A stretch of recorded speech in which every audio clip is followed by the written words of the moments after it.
আপনার কাকরোল বিক্রি করতেছে 100 টাকা বাড়তি, আর টমেটো বিক্রি করতেছে 250 টাকা বাড়তি। দেখছি ইলিশ বেচতেছে 1800 টাকা কেজি, 1800 টাকা 1 কেজি গুলো, যেগুলো দেখতেছি। হয়তো বন্যার কারণে এরকম হতে পারে, কারণ এখন তো বোঝা যাচ্ছে না, হয়তো আরো কিছুদিন পরে গেলে বোঝা যাবে কি দাম কমতেছে কি কমতেছে না। কাস্টমার তো এখন মোটামুটি এরকম আসে নাই। যারা গতকালকে কিনছে 70 টাকা যদি প্রয়োজন হয়, আজকে যদি বলে মুরগি কত করে, আমরা 320 টাকা কিনছি, 330 টাকা বিক্রি করবো।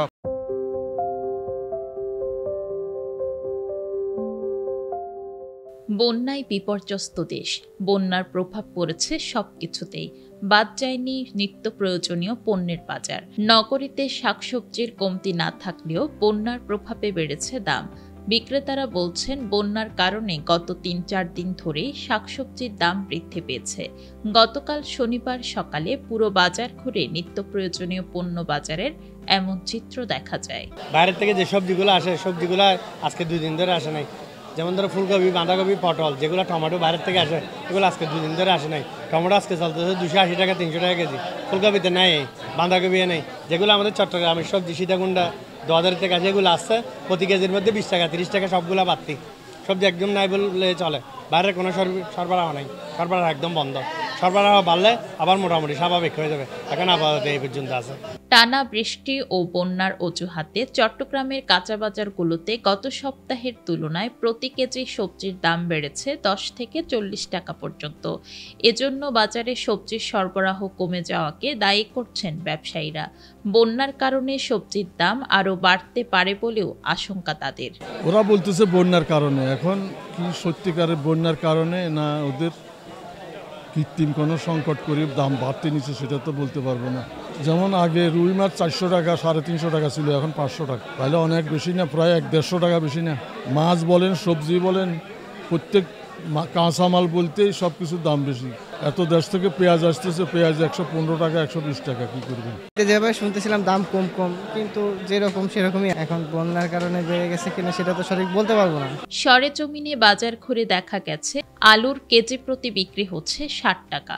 গত 2 দিন আগেও কেজি ছিল 40-50 টাকায়।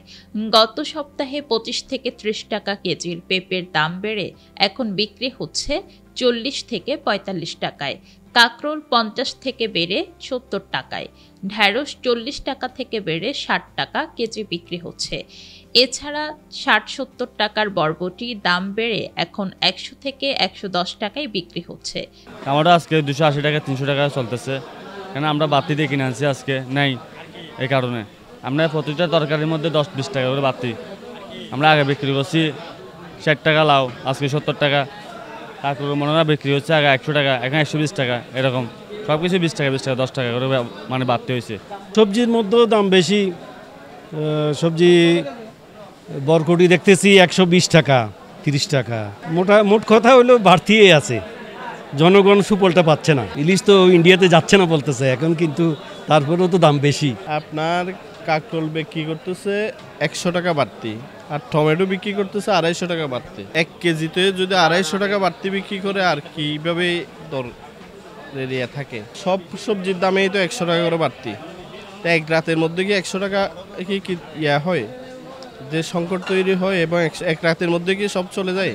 বাজারে ব্রয়লার মুরগি থেকে শুরু করে সব ধরনের মাংস, মাছ, ডিম আগের চেয়ে বাড়তি দামে বিক্রি হচ্ছে। 60 টাকার নিচে মিলছে না কোনো সবজি। লাগামহীন নিত্যপণ্যের এই বাজারে দিশেহারা সব শ্রেণীর মানুষ। অনুকা গুহ, বিশেষ প্রতিবেদন, চিটাগং লাইভ।